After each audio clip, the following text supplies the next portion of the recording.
دنیا کٹ جائے اللہ کی توحید کے معاملے میں لائی کے تانے کے برابر نہ مصلحت کا شکار ہو، نہ اس موقف سے پیچھے ہٹے. کی مسئلہ کہہ رہے حدیث ہے اور اسی کے اندر ہماری کامیابی. کیا اللہ تعالیٰ نے فرمایا قل هو اللہ احد، اللہ کیا ہے؟ اللہ الصمد. اللہ کیوں ایک ہے؟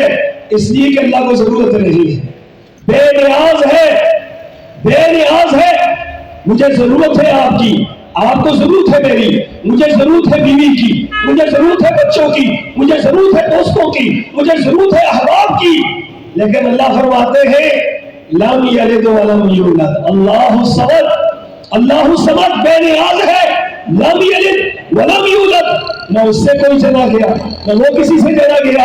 ولم یکن لہ کفوا احد، اس کا کوئی ہم نوا ہو سکتا، اس کا کوئی ساجی ہو سکتا، اس جیسے اختیارات کسی کے پاس ہو سکتے نہیں ہو سکتے.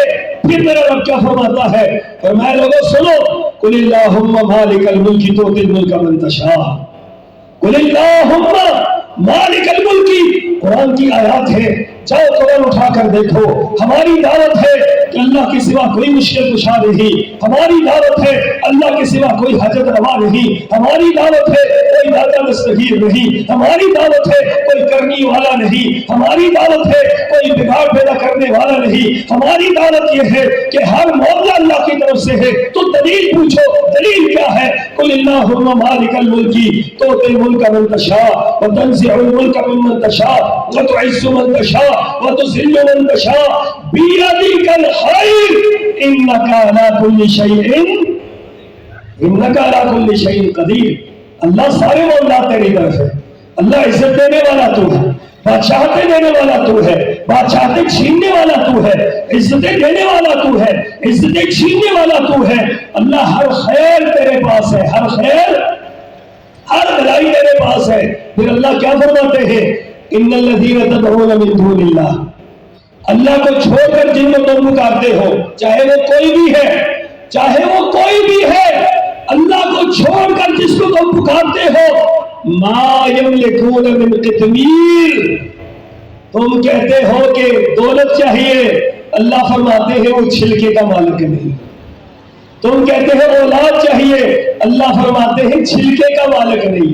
تم کہتے ہو عزت چاہیے، اللہ فرماتے ہیں چھلکے کا مالک نہیں. تم کہتے ہو حکومت چاہیے، اللہ فرماتے ہیں چھلکے کا مالک نہیں. ما یملکون من قطمیر ان تدعوهم لا يسمعوا دعاءكم ولو سمعوا ما استجابوا لكم ويوم القيامة يكفرون بشرككم ولا ينبئك مثل خبير. فرمایا تم پکارتے رہو، پکارتے رہو، پکار پکار کر تھک جاؤ گے، زندگیاں بیت جائے گی، موت آ جائے گی، جہان ختم ہو جائے گا.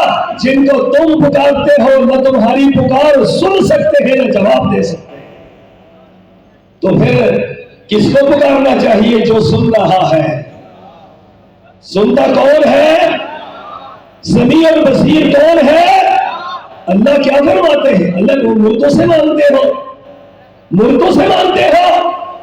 وہ اللہ کے بندو جس کو اپنے ہاتھ سے، جس کی آنکھیں بند کی، اپنے ہاتھ سے منہ بند کیا، اپنے ہاتھ سے کپڑے کاٹ کاٹ کے اتارے، اعلان کیا پیر صاحب مر گئے، دنیا سے چلے گئے، جنازہ ہوا اللہم اغفر لحینا ومیتنا، اے اللہ میت ہو گئی ہے، فوت ہو گیا ہے، کندھوں پر اٹھا کر لے گئے، بھائی ہٹو، بچو، پیچھے ہو جاؤ، میت آ رہی ہے، ڈیتھ باڈی ہے، ختم ہو گیا ہے معاملہ. آنکھیں بند ہو گئی، دل دماغ ختم ہو گیا، کان ختم ہو گئے، دل سے خاموش ہو گیا، سارے کا سارا نظام خاموش ہو گیا. جا کر قبر کے اندر اتار رہے ہیں، کہتے آرام سے اتارنا، ڈیتھ باڈی ہے، کہیں گر نہ جائے. قبر کے اندر اتار دیا، کہا منہ اس طرف کر دو، منہ دائیں جانب کر دیا. اس کے بعد دعا مانگی ہے، اللہ مر گیا ہے بخش دے، اوپر منو مٹی ڈال دی ہے. اس کے بعد شیطان نے کیا کہا؟ اب یہ زندہ ہو گیا ہے، تیری حاجت روائی کے لیے تیرے گھر آ رہا. یہ تیرا مشکل کشا جس کو خود اپنے ہاتھوں سے دفنا ہے. ومن اضل ممن يدعو من دون الله، ومن اضل ممن يدعو من دون الله. من لا يستجيب له الى يوم القيامة وهم عن دعائهم غافلون. فرمایا اس سے بڑھ کر گمراہی کیا ہے، اس سے بڑھ کر بربادی کیا ہے، اس سے بڑھ کر اللہ کی نافرمانی کیا ہے کہ اللہ کو چھوڑ کر ان کو پکارتے ہو جو تمہاری بات سے غافل ہے، جو تمہاری مجبوریوں سے غافل ہے، جو تمہاری پریشانیوں سے غافل ہے. مانگو اس رب سے جو کیا فرما رہا ہے، وَإِذَا سَأَلَكَ عِبَادِي عَنِّي فَإِنِّي یا قرآن میرے ساتھ پڑھے آپ کو مسلک اہل حدیث کی بات بتلا رہا ہوں. فَإِنِّي قَرِيبٌ. اللہ فرماتے ہیں جب میرا بندہ مجھے پکارتا ہے، جب میرا بندہ مجھے بلاتا ہے، چاہے وہ مشرق میں بیٹھ کے بلائے، مغرب میں بیٹھ کے بلائے، شمال اور جنوب میں بیٹھ کے بلائے، وہ گھر کے اندر بیٹھے، وہ بازار میں بیٹھے، مارکیٹ میں بیٹھے، چھت پہ بیٹھے، جہاں کہیں بیٹھے، زیر زمین جا کر بیٹھے، غاروں میں گھس کر بیٹھے اور وہاں پر مجھے پکارے. اللہ فرماتے ہیں وَإِذَا سَأَلَكَ عِبَادِي عَنِّي فَإِنِّي قَرِيبٌ. میرا بندہ مجھے پکارتا ہے، میں اس کے کیا ہوتا ہوں؟ قریب ہوتا ہوں. اللہ تو کتنا قریب ہوتا ہے. قرآن کی آیت دیکھیے، یہ قرآن کی آیت ہے، مسلک اہل حدیث ہے، منہج اہل حدیث کی صداقت دیکھیے. قرآن کی آیت کیا ہے؟ اجیب دعوت الداعی اذا دعان، اجیب دعوت الداعی اذا دعان. فرمایا علماء کرام بیٹھے ان سے پوچھے، سوال پہلے ہوتا ہے جواب پہلے ہوتا ہے؟ آپ کے ہاں سوال پہلے ہوتا ہے جواب پہلے ہوتا ہے؟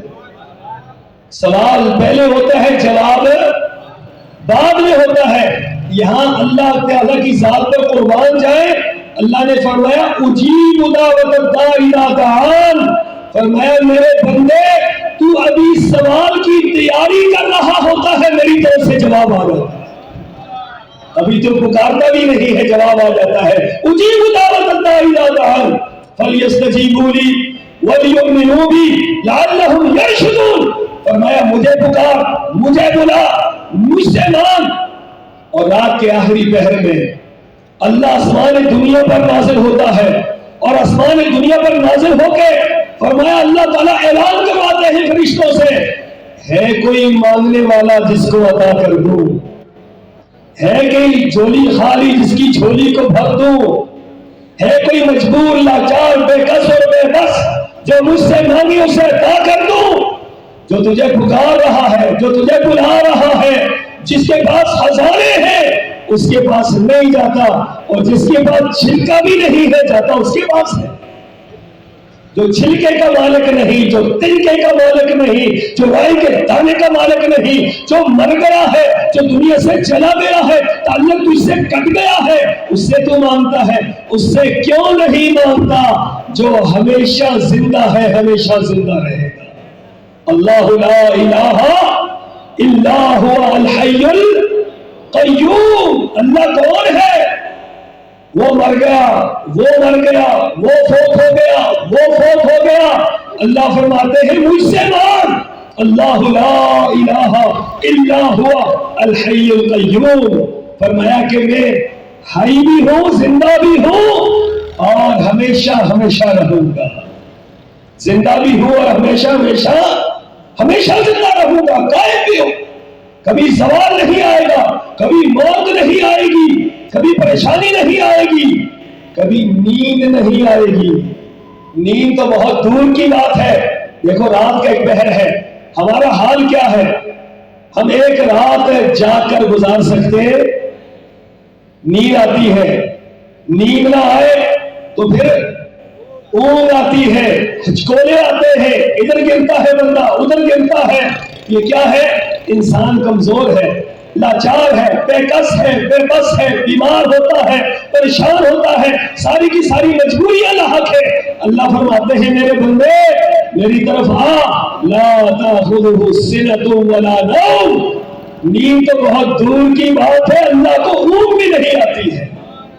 لا تأخذہ سنۃ ولا نوم لہ ما فی السماوات وما فی الارض زمین و آسمان سب اس کا ہے. زمین اس نے بنائی, آسمان اس نے بنایا, پہاڑ اس نے بنائے, سمندر اس نے بنائے, ندی نالے اس نے بنائے, ساری کی ساری کائنات, یہ کہکشائیں اس نے بنائی, یہ چاند اس نے بنایا, سورج اس نے بنایا, یہ ستارے اس نے بنائے, تجھے اس نے بنایا.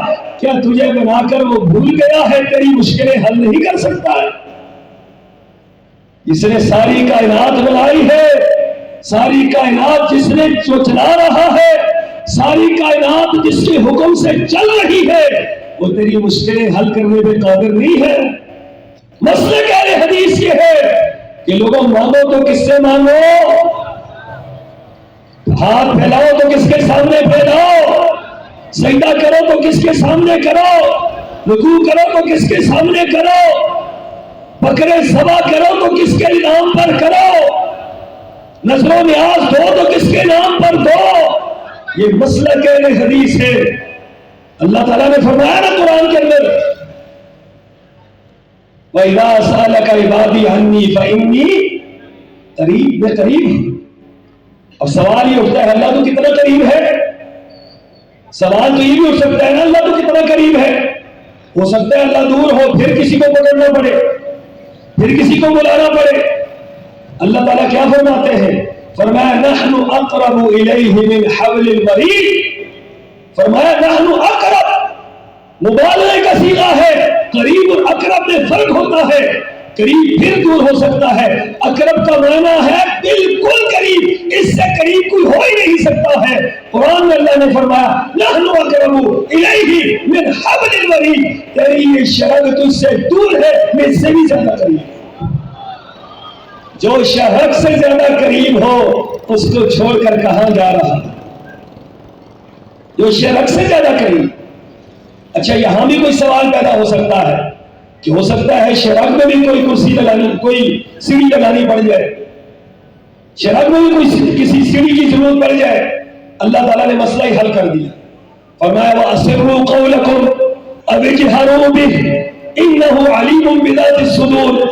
فرمایا تم اپنی آوازوں کو پست رکھو یا بلند کرو, تمہارے دلوں میں خیالات بعد میں پیدا ہوتے ہیں, میرا رب پہلے جانتا ہے کہ میرے بندے کی کیا مجبوری ہے.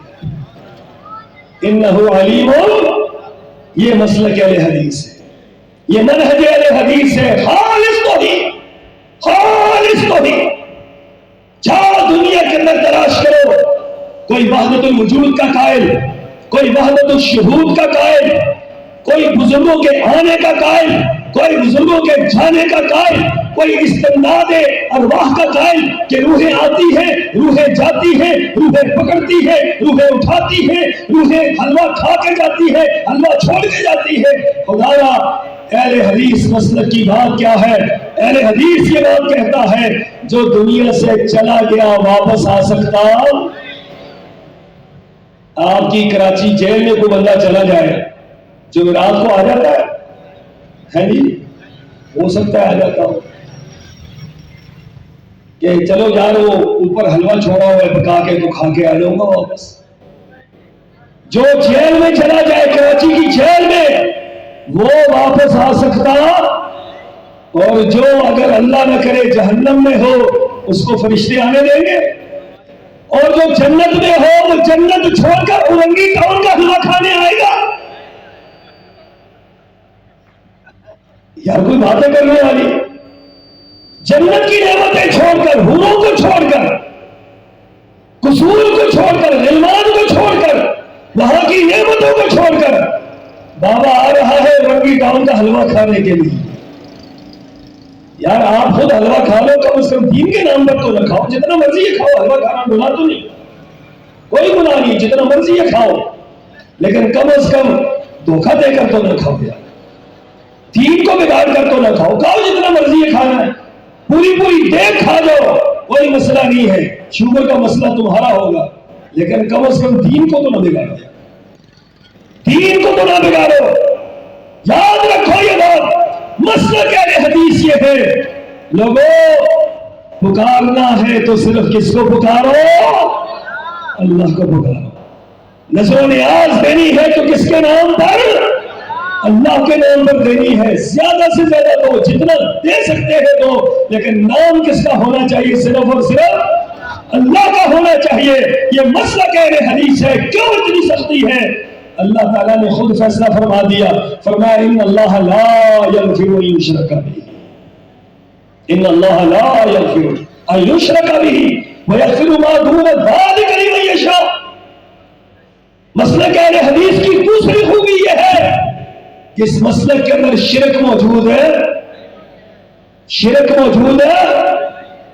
ہم بہت گناہگار ہیں، بہت خطاکار ہیں، بہت گناہگار ہیں، لیکن اللہ رات کی اس تاریکی میں، اس بھرے گراؤنڈ کے اندر تیرے سامنے اللہ یہ بات کہتے ہیں، تجھے گواہ بنا کر کہتے ہیں، اس مجلس کو گواہ بنا کے کہتے ہیں، اللہ کبھی تیری حاجت روائی میں ہم کسی کو شریک بنائیں گے؟ مشکل کشائی میں شریک بنائیں گے؟ نہیں بنائیں گے۔ اللہ ہمارا حاجت روا بھی تو ہے، ہمارا مشکل کشا بھی تو ہے، ہمارا داتا بھی تو ہے، ہمارا دستگیر بھی تو ہے، ہمارا کرنے والا بھی تو ہے، ہمارے سارے معاملات چلانے والا صرف تو ہے۔ اللہ ہمارے نبی نے ہمیں یہی تعلیم دی تھی، فرمایا کیا دعا کرتے ہیں سورہ فاتحہ میں؟ ایاک نعبد و ایاک، اللہ عبادت تیری کرتے ہیں اور مدد ہے، اللہ عبادت تیری کرتے ہیں، رکوع تیرے لیے، قومہ تیرے لیے، جلسہ تیرے لیے، تحیات تیرے لیے، نظر تیرے لیے، نیاز تیرے لیے، سب کچھ تیرے لیے۔ اللہ جب سب کچھ تیرے لیے ہے تو مدد کسی اور سے مانگنی ہے؟ اللہ مدد بھی کس سے مانگتے ہیں؟ وَإِيَّاكَ نَسْتَعِينُ، اللہ مدد بھی ہم تجھ سے مانگتے ہیں، تیرے علاوہ کسی اور سے مدد مانگتے ہیں؟ کیا فرمایا میرے نبی نے؟ فرمایا جوتی کا تسمہ ٹوٹ جائے تو کس سے مانگو؟ جوتی کا تسمہ جو بندہ کوسی سے نہیں مانگ سکتا، دوست سے نہیں مانگ سکتا، شرم سے نہیں مانگ سکتا، میرا رب فرماتا ہے جوتی کا تسمہ ٹوٹ جائے، جاؤ بازار کی طرف مانگو، کس سے مانگو؟ اللہ سے۔ نمک نہ ملے کس سے مانگو؟ اللہ فرماتے ہیں نمک مجھ سے مانگو، جوتی کا تسمہ مجھ سے مانگو۔ ہم اولاد اللہ سے نہیں مانگتے، ہم اولاد اللہ سے نہیں مانگتے۔ کیوں؟ کہ پتہ نہیں اللہ دے سکتا ہے یا نہیں دے سکتا۔ کیا فرمایا اللہ نے؟ ان اللہ لا یغفر ان یشرک بہ ویغفر ما دون ذلک لمن یشاء۔ فرمایا دنیا والوں سن لو، اللہ نے فرما دیا اللہ ہر گناہ کو معاف کر دے گا، ہر گناہ کو معاف کر دے گا اللہ، لیکن اللہ شرک کو معاف ہے، اللہ شرک کو معاف نہیں کرے گا۔ یہ رب نے کہہ دیا ہے، اور رب کی بات کبھی غلط ہو سکتی نہیں ہو سکتی۔ اس لیے ہم یہ بات کہتے ہیں لوگوں، اہل حدیث مسلک کی پہلی خوبی یہ ہے کہ اس کی توحید خالص ہے، دوسری خوبی یہ ہے کہ اس کے اندر کیا ہے؟ شرک نہیں ہے۔ تیسری خوبی کیا ہے اس مسلک کی؟ تیسری خوبی یہ ہے کہ یہ سنت رسول اللہ پر عمل کرنے والے ہیں۔ نبی کی بات آ جائے، نبی کا فرمان آ جائے، نبی کا قول آ جائے، نبی کی بات کے سامنے ساری کائنات کی بات کو ٹھکرا دیتے ہیں، نبی کی بات پر آنچ نہیں آنے دیتے۔ نبی کی بات آ گئی، وہ تو فرمان محمد ہے، تو گردن جھکائی، سمعنا واطعنا، اے اللہ سن لیا، یاد کر لی، ان یقولوا سمعنا واطعنا۔ یہ نہیں ہے کہ نبی کی بات آئی ہے، نبی کی حدیث آئی ہے، صحیح بخاری کی حدیث ہے، روایت ہے، نبی کی بات پیش کی ہے، اس کے بعد جا کر مولوی صاحب سے پوچھے مولوی صاحب بتاؤ عمل کروں یا نہ کروں؟ مولوی کہتا ہے نہیں کرنا۔ کیوں نہیں؟ بخاری کی روایت ہے، صحیح بخاری کی روایت ہے، کیوں نہیں کرنا؟ اس لیے نہیں کرنا کہ ہمارے امام صاحب نے نہیں کیا۔ کتنی افسوسناک بات یہ ہے کہ نبی کی بات کے بعد پھر امام کی بات بھی ہوگی کہ نبی کی بات پہ عمل کرنا یا نہیں کرنا، جبکہ میں نے امام ابو حنیفہ رحمۃ اللہ علیہ سے پوچھا، امام صاحب نے فرمایا کہ نبی کی بات، میری بات نبی کی بات کے سامنے آ جائے، میری بات کو دیوار پر دے ڈالنا اور نبی کی بات کو سینے سے لگا لینا۔ یہ امام ابو حنیفہ نے فرمایا ہے, امام شافعی نے فرمایا ہماری بات نہ ماننا, بیٹھ جاؤ کچھ نہیں ہوا یار, بیٹھ جاؤ, کیا ہو گیا بھائی, بیٹھ جاؤ. کوئی انقلاب نہیں آیا ہم سے. نبی کی بات سب سے اعلیٰ ہے, نبی کی بات نہیں چھوڑنی. صحابہ کرام رضوان اللہ علیہ مجمعین میں حضرت عبداللہ بن عمر ہے, صحابہ کرام کا ایک مسئلے میں اختلاف ہوا, حج قران افضل ہے حج تمتع افضل ہے, اس مسئلے میں اختلاف ہوا. حضرت ابوبکر صدیق حضرت عمر فاروق رضی اللہ تعالیٰ عنہ کا موقف کیا تھا کہ حج قران افضل ہے. عبداللہ بن عمر فرماتے ہیں میں رسول اللہ کے ساتھ تھا, آپ نے حج تمتع کیا ہے, حج تمتع کیا ہے. مسئلے میں اختلاف ہو گیا. کچھ لوگ حضرت عبداللہ بن عمر سے مسئلہ پوچھنے کے لیے گئے کہ جی یہ بتلائیے کہ حج قران افضل ہے یا حج تمتع. انہوں نے فرمایا حج تمتع افضل ہے. اب سوال کرنے والے نے دوسرا سوال یہ کیا کہ ابو بکر صدیق رضی اللہ تعالیٰ عنہ, عمر فاروق رضی اللہ تعالیٰ عنہ, وہ تو یہ بات کہتے ہیں کہ حج قران افضل ہے. عبداللہ بن عمر نے دو باتیں فرمائی. پہلی بات فرمائی مجھے شک ہے کہ کہیں آسمان سے تم پر پتھروں کی بارش نہ ہو. دوسری بات فرمائی کہ میں تمہیں یہ بات کہتا ہوں کہ رسول اللہ نے حج تمتع کیا ہے, تم کہتے ہو ابو بکر اور عمر کا اور موقف ہے. ابو بکر اور عمر کی رسول اللہ کے سامنے حیثیت ہی کیا ہے؟ ابو بکر اور عمر کی رسول اللہ کے سامنے اگر حیثیت نہیں ہے تو کسی اور کی حیثیت بن سکتی ہے؟ کسی مولوی کی, کسی پیر کی, کسی فقیر کی, کسی مفتی کی, کسی اور کی نہیں بن سکتی ہے جو شان ابو بکر کی ہے. اگلی بات کسی اور, ایک اور بات کہی, کہا یہ بتلائیے کہ آپ کے والد عمر کا بھی یہی موقف ہے, آپ کے والد عمر فاروق کا بھی یہ موقف ہے کہ حج قران افضل ہے. تو عبداللہ بن عمر فرمانے لگے دین میرے باپ عمر فاروق پر نازل نہیں ہوا, دین محمد رسول اللہ پر نازل ہوا. ہم آج کل کیا کہتے ہیں بھائی خدا را حدیث پر عمل کرو, کہتے نہیں باپ دادا کی بات ماننی ہے, باپ دادا کی بات ماننی ہے. باپ دادا کی بات, بھائی دین باپ دادا پہ اترا ہے, دین قرآن اور حدیث تمہارے باپ دادا پہ اترا ہے. قرآن رسول اللہ پر اترا, حدیث رسول اللہ پر نازل ہوئی, رسول اللہ نے آگے بیان کی, صحابہ کرام نے اس کو آگے بیان کیا, محدثین نے اس کو جمع کیا. آج ہمارے پاس موجود ہے, ہمارے پاس دلیل اگر ہے تو رب کے قرآن سے ہے, محمد رسول اللہ کے فرمان سے. اہل حدیث مسلک کی خوبی یہ ہے, اہل حدیث مسلک سنت کا پابند ہے, حدیث کا پابند ہے. سنت آ جائے, حدیث آ جائے, اہل حدیث مر سکتا ہے, سنت سے پیچھے نہیں ہٹ سکتا. حدیث سے پیچھے اور حدیث کے بارے میں اعتراض بھی اہل حدیث نہیں کر سکتا. حدیث پر اعتراض کرنا, حدیث کو رد کرنا, حدیث سے نعوذ باللہ من ذالک کا کیڑے نکالنا اور حدیث پر اعتراض کرنا, حدیث کو رد کرنے کے لیے اصول اور ضابطے بنانا, یہ اہل حدیث کا کام نہیں ہے. اہل حدیث کا کام یہ ہے کہ آپ نے ہماری گردن جھکانی ہے, مصطفیٰ کی حدیث لے کر آئے, ہم گردن جھکانے کو بھی تیار ہیں اور گردن کٹانے کو بھی تیار ہیں. اہل حدیث مسلک, اہل حدیث مسلک کی صداقت, کہ اہل حدیث مسلک سنت کا کیا ہے, وما آتاکم الرسول فخذوہ وما نہاکم عنہ فانتہوا. جو نبی تھے اسے لے لو, جس سے نبی روک دے اس سے رک جاؤ. یہ اللہ نے فرمایا ہے, میری اور آپ کی بات نہیں ہے, یہ اللہ کا فیصلہ ہے. اللہ نے یہ نہیں فرمایا ائمہ جو کچھ دے لے لو, پیر جو کچھ دے لے لو, فقیر جو کچھ دے لے لو, صاحبزادے جو کچھ دے لے لو, سید زادے جو کچھ دے لے لو, اور جس سے منع کرے اس سے رک جاؤ. اللہ نے یہ نہیں فرمایا. اللہ نے فرمایا ہے وما آتاکم الرسول فخذوہ, جو آمنہ کا لال دے وہ لو, اور جس سے آمنہ کا لال منع کر دے اس سے رک جاؤ. یہی اللہ کا فرمان ہے اور مسلک اہل حدیث اسی کا پابند. مسلک اہل حدیث کا امتیاز یہ ہے کہ مسلک اہل حدیث والے بدعت کا مطلب یہ ہے کہ خود ساختہ چیزیں، خود تراشیدہ، خود کشیدہ، خود بنا کر دین کے اندر ڈال دی اور اس پر عمل کرنا شروع کر دیا، لوگوں کو اس پر لگانا شروع کر دیا۔ اللہ اکبر! یاد رکھو، اہل حدیث بدعتی نہیں ہوتا۔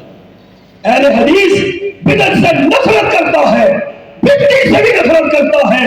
کیوں؟ میرے نبی نے فرمایا ہے شر الامور محدثاتها وكل محدثة بدعة وكل بدعة ضلالة وكل ضلالة في النار۔ فرمایا کاموں میں بدترین کام یہ ہے کہ دین کے نام پر کوئی کام ایجاد کیا جائے جو دین نہ ہو۔ ابھی یہ ملتان والوں نے پتہ کیا کیا ہے؟ عید میلاد النبی پر، نبی کے پیدائش کا دن ہے۔ دوستو یہ کیا ہو رہا ہے؟ یہ سوال ہے اور اس سوال کا جواب کسی کے پاس نہیں ہے۔ کیا کیا ملتان والوں نے؟ حور بنائی، اس حور کو نکالا، لنگور کو نکالا اور پھر نمائش کی۔ نبی کے نام کا یہ تماشے، نبی کے نام پر اتنے بڑے تماشے۔ اہل سنت والجماعت آپ سے انصاف کی اپیل ہے، خدا را نبی کا نام ہو اور نبی کے نام پر ایک بے حیا عورت کو میدان کے اندر نکالا جائے، اس کو پورے ملتان کے اندر پھیرا جائے اور لوگوں کو دکھلایا جائے یہ نبی کا یوم ولادت منایا جا رہا ہے۔ انا للہ و انا الیہ راجعون۔ اس لیے ہم یہ بات کہتے ہیں کہ اہل حدیث بدعتی، کیونکہ بدعت بچے دیتی ہے، بدعت انڈے دیتی ہے، بدعت پھلتی ہے، بدعت پھولتی ہے۔ ہر علاقے کی بدعت الگ الگ ہوتی ہے اور ہر بدعت کے پیچھے کھانے کا دار و مدار ہوتا ہے، ہر بدعت کے پیچھے۔ اس زمانے کے بعد ہے ہمارے ماموں فوت ہو گئے، انہوں نے کہا جی قرآن خوانی کرنی ہے، جی کر لیتے ہیں قرآن خوانی۔ قرآن پڑھنے کے لیے بیٹھنے لگے تو کہتے ہیں اس کے بعد قرآن پڑھیں گے، قرآن کے بعد کھانا کھائیں۔ میں نے کہا خبردار، سارے قرآن پڑھیں گے، کھانا کوئی نہیں کھائے، کھانا نہیں کھلانا، کسی ایک کو کھانا نہیں کھلانا۔ انہوں نے کہا کھانا نہیں کھلانا تو قرآن کیوں پڑھنا ہے؟ نکال دو۔ یہاں کراچی کی بات ہے، میں یہاں پڑھتا تھا اکثر مسجد، تو میں ابھی سپارے پہ تھا، علی بات پہ تھا، احسن سلفی صاحب علی بات پہ تھا، تو ایک جگہ پر قرآن خوانی کے لیے چلے، تو جب سپارے تقسیم کیے میرے حصے میں 18واں سپارہ آیا۔ میں کہیں بڑے غور سے دیکھ رہا ہوں کہ 18واں سپارہ زندگی میں پہلی مرتبہ دیکھ، کبھی اس سے پہلے دیکھا ہی نہیں، پڑھا ہی نہیں ہے، آتا ہی نہیں، ابھی تو نہیں پڑھ رہا۔ تو میں نے استاد جی سے کہا، میں نے کہا استاد جی میں نے تو نہیں پڑھا، 18 سپارہ تو ابھی پڑھا ہی نہیں۔ استاد جی نے کہا اور کس نے پڑھا ہے؟ کوئی بھی نہیں پڑھا ہوا ہے۔ میں نے کہا جی یہ اس کا باپ فوت ہوا ہے۔ اس نے کہا اس کا باپ فوت ہوا ہے، میرا تو نہیں ہوا ہے۔ ہم نے کھانا ہے، پیسے لینے ہیں، چلے جانا ہے، یہ جانا ہے، اس کا باپ جانا ہے۔ یہ ظلم ہے۔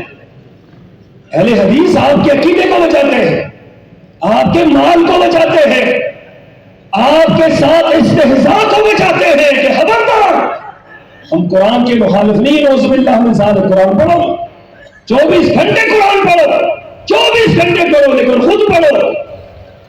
مجھ سے پڑھواؤ گے تو مجھے ثواب ہوگا یا میرے والد کو ہوگا؟ میں پڑھوں گا، آپ کے والد کو کیسے ثواب ہوگا؟ یہ ثواب ٹرانسفر نہیں ہوتا، یہ ثواب ہے، کوئی حق نہیں ہے کہ ٹرانسفر ہو جائے، یہ ادھر سے ادھر نہیں منتقل ہوتا۔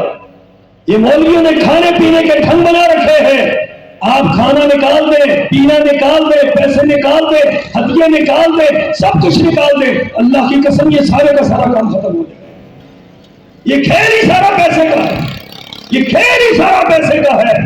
اس لیے مسلک اہل حدیث یہ بات کہتا ہے، من احدث فی امرنا ما لیس منہ فہو رد۔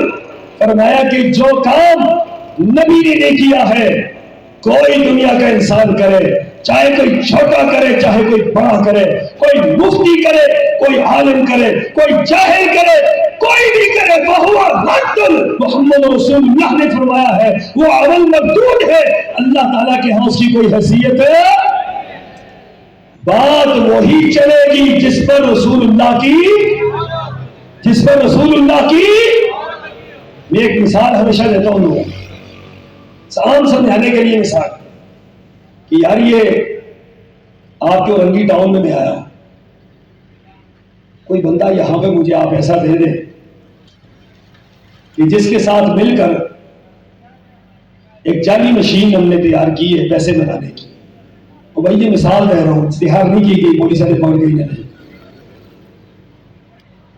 جعلی مشین تیار کی ہم نے پیسے بنانے کی، مولانا حسن سلفی بھی میرے ساتھ اسی پر قبضہ ہوتا ہے۔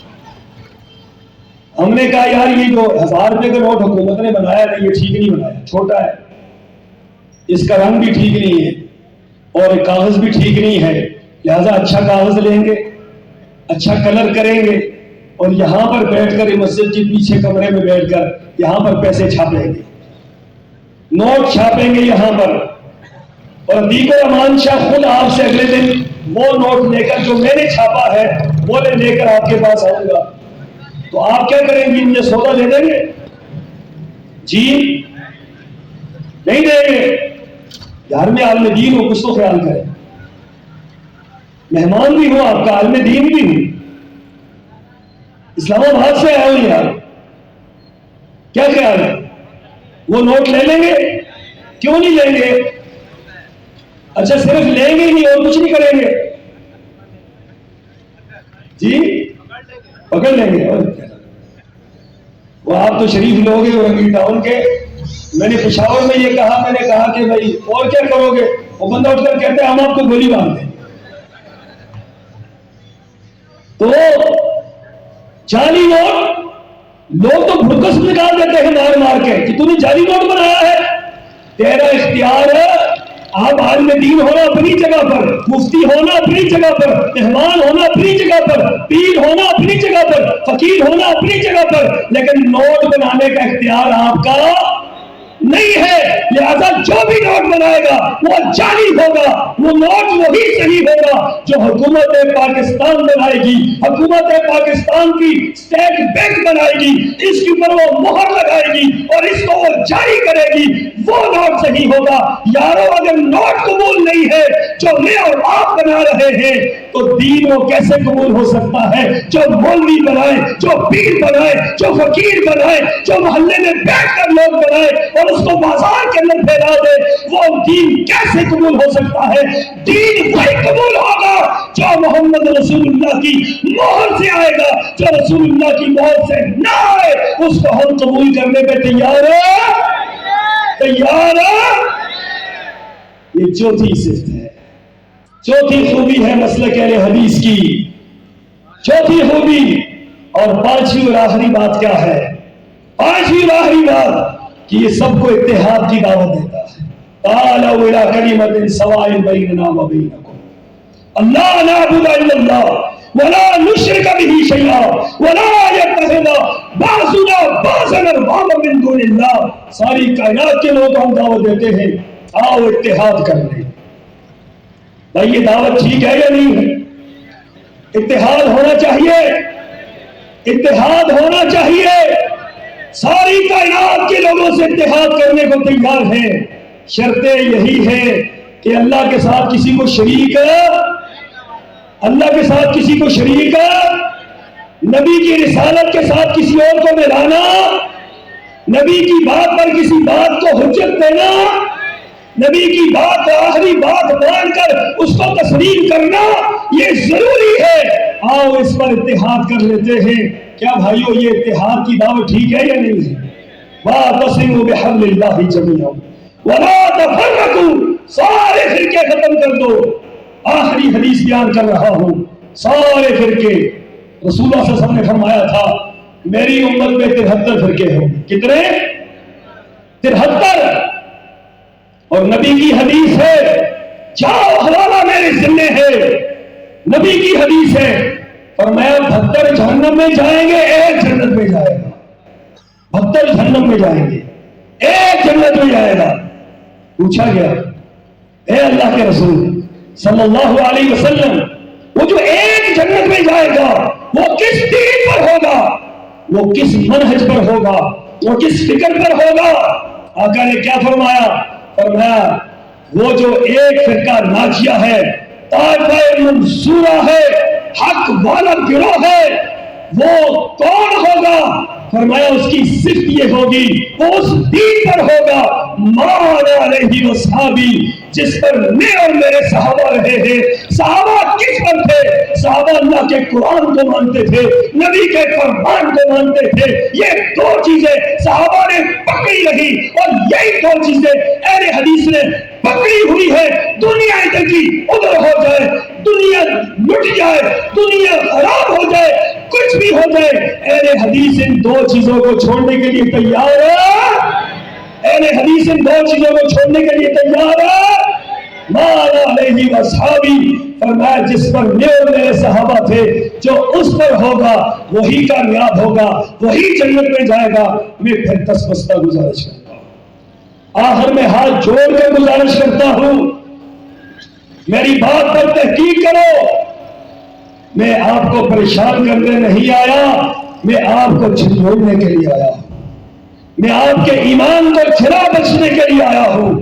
میں درد دل سنانے کے لیے آیا ہوں. میں اپنا سینہ اور کلیجہ چیر کر آپ کے سامنے رکھنے کے لیے آیا ہوں کہ لوگوں، یہ دین اللہ کی بہت بڑی نعمت ہے، قرآن و سنت اللہ کی بہت بڑی نعمت ہے، مسلک اہل حدیث اللہ کی بہت بڑی نعمت ہے. اس نعمت کو لے کر اٹھو اور پوری دنیا پر اس کو پھیلاؤ. لوگوں کو دعوت دو اس مسلک کی، لوگوں کو دلیل دو اس مسلک پر، لوگوں کو آمادہ کرو اس مسلک پر، اور اپنا تن من دھن قربان کرو اس مسلک پر. اور مجھے یقین ہے انشاءاللہ علامہ احسان اللہ ظہیر شہید فرمایا کرتے تھے، یہ صدی اہل حدیث کی صدی ہے، یہ صدی اہل حدیث کی صدی ہے.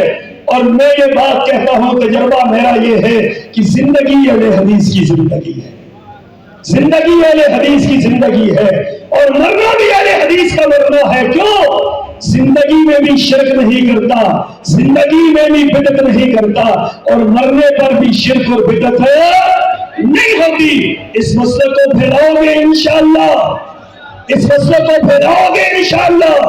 یار کھڑے ہو کر مجھے مزہ نہیں آ رہا ہے، کھڑے ہو جاؤ. انشاءاللہ اس مسئلے کو پھیلاؤ گے، اس مسئلے کے لیے قربانیاں دو گے، اس مسئلے کے لیے سب کچھ قربان کرو گے، اس مسئلے کے لیے اپنا تن من دھن لٹاؤ گے. وآخر دعوانا الحمدللہ.